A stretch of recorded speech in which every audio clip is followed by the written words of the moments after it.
மதுரை கவிச்சுவையே 814வது படைப்பு. தலைப்பு: யாரையும் கெஞ்சாமல் வாழ பழகு. பெண்ணாசை, பொன்னாசை, மண்ணாசை இவைகள் யாவும் மனதில் அடங்காத பெரும் ஓசை. இவைகளுக்கு செவி சாய்க்காத மனமே இல்லை. ஆனால் இவைகள் மரணம் வரை தொடரும் தொல்லை. ஆசைகளின் வடிவங்கள் எப்படி இருந்தாலும் அதனால் வருவது தொல்லையே பெரும்பாலும். ஆசையின்றி மனம் இயங்காது. ஆனாலும் அது பேராசையாய் மாறினால் அவதிகள் குறையாது.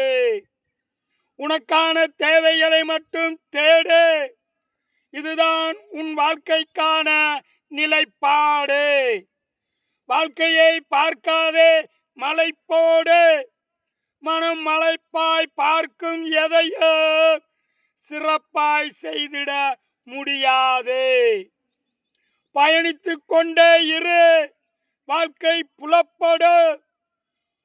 பயணிக்க பயணிக்கத்தான் மனம் பலப்படு. மனிதன் பயணிக்காமல் இருந்து விட்டால் அவன் வாழ்க்கை எப்படி அனுபவம் பெறும்? பயணிக்க பயணிக்க வாழ்க்கை புரியும். ஆனால் வாழ்க்கைக்குள் பயணித்தால்தான் இது தெரியும்.